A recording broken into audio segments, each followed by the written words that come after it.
One of my favorite things to talk about with equilibrium is the notion of what happens when you stress a system at equilibrium. What happens if you disrupt it? Okay, so if we have this little guy and this big guy and they want to play together, and we're basically saying that this is our reactants and this is our products, and when they play together, you're going to see that you're going to get way more products. So how do we fix this? How do we make these rates of making our reactants and our products the same?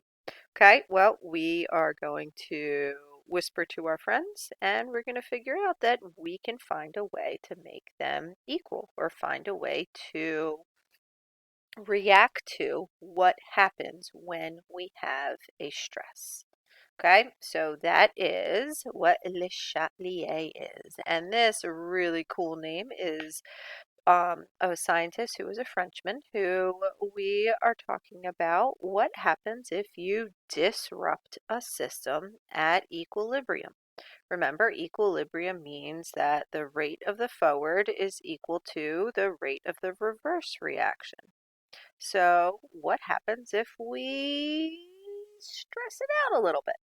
Okay, so a disruption could be, well, I'm going to take some reactants and I'm going to remove them, or I'm going to take your products and remove them, or I'm going to add in more reactants and more products. So changes in concentration. So I'm either going to add them or I'm going to remove them. What if I change the volume of my container in a gas reaction? Okay, I go from a teeny tiny little container into a large container, and I have something in here. What's going to happen to my equilibrium? And what happens if I heat up something or if I cool something down? And that's going to depend on whether it is exo or endothermic. All right, so let's see what the general idea is. The general idea is that when you stress out a system at equilibrium, you are changing how much potential energy it has. So what does it want to do? It wants to lower the potential energy. It wants to get rid of the stress. It wants to undo the stress. So what that means is if you are going to change the concentration of your reactant and you are going to add more of it, okay, so we have reactants making products. How is it going to get rid of this bigger amount of reactants?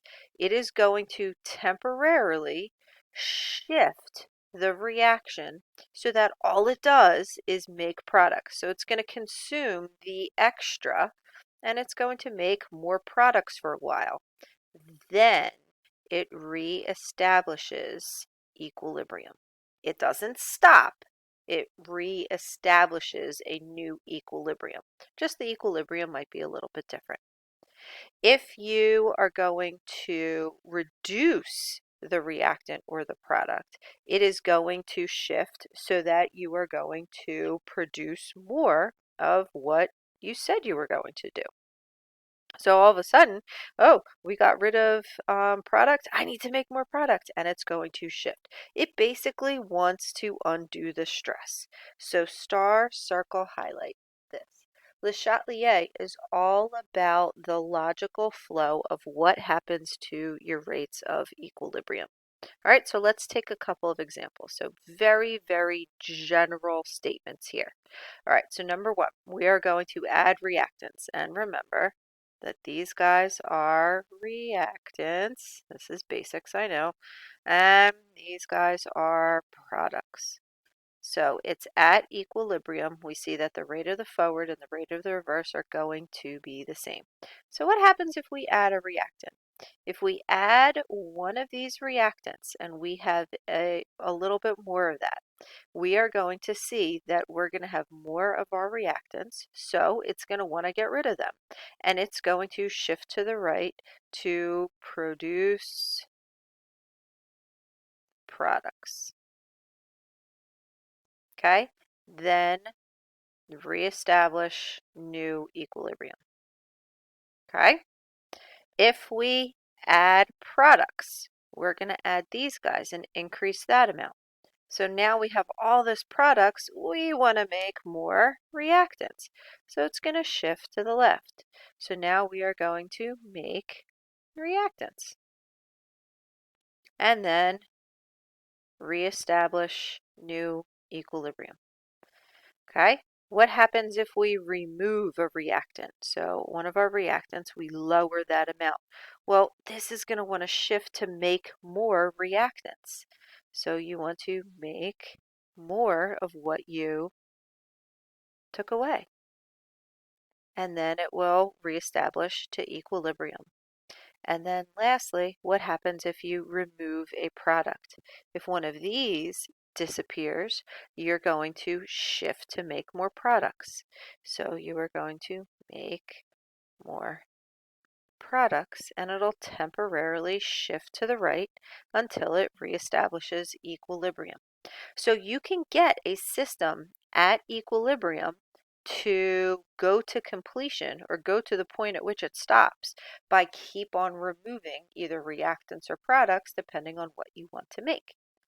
Okay, so if we consider this system right here, okay, 2CO plus O2 makes 2CO2.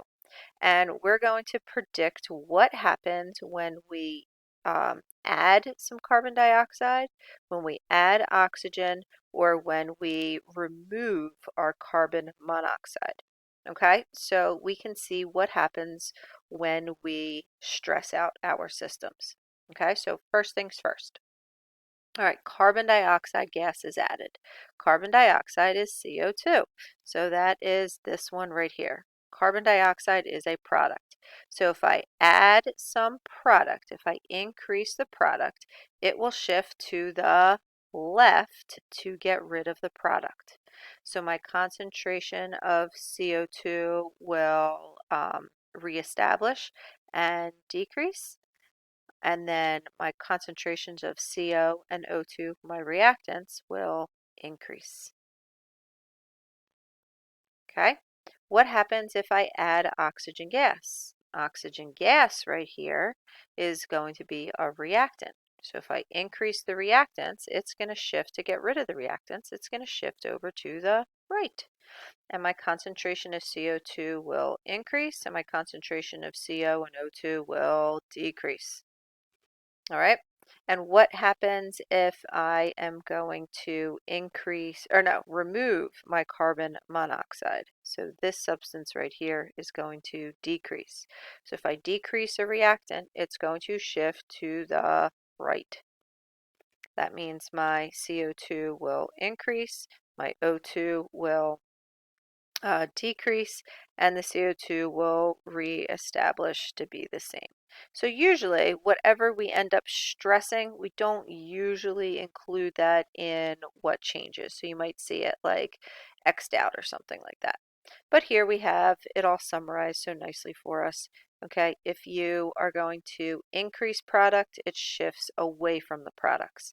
If you're going to increase the reactants, it shifts away from the reactants. If you decrease the reactants, it shifts to the left to increase the amount of reactants. Okay, so the last thing to talk about is what happens when you heat up or cool down a reaction. Well, that depends on what kind of reaction it is. Is it endothermic or is it exothermic? Okay, so in endothermic reactions, if you remember from what we did with our energy, the temperature is technically of reactant. So it's over here. So what happens if you change the amount of a reactant? Well, it depends if you are increasing or decreasing it. If you increase the temperature, it's like increasing a reactant. So that means it's going to shift to the right. So that means we are going to increase our KEQ, and we are going to see that we have more of our product on top, and we're going to have less of our reactant. So the KEQ will increase. The KEQ will only increase with a temperature change. It won't change the KEQ when you change how much of the reactant or product concentration is. If you decrease an endothermic reaction, you're basically taking away a reactant. So it shifts to the left. The KEQ will decrease. The KEQ, you will have you will have less of your, oh, sorry, you will have more reactants being made and you'll have less of your products because we're shifting to the left. So we're going to end up seeing that it is going to slow down and you're going to have your reactants favored. Okay, the opposite is true for our exothermic reactions. Okay, exothermic reactions, heat is a product. It's over here. So if you increase the temperature, you're increasing a product. So it's going to shift to the left and your KQ will decrease. And if you decrease the temperature, okay, that means you are removing a product. And if you remove a product, it's going to shift to the right. So that means you're going to have more products and you're going to have less reactants. So you're going to see your KEQ is going to increase. So that is the effect of LeChatelier's. Okay, remember, we want to get rid of the stressors. So you have to use your logic. Am I going to shift something to the right in order to compensate for that stress, or am I going to shift it to the left? So it totally depends on whether it's endo or exothermic, whether it is increasing or decreasing the rate of a reaction um, with those guys, or if you are changing your concentrations. So don't get stressed out. It's just Le Chatelier.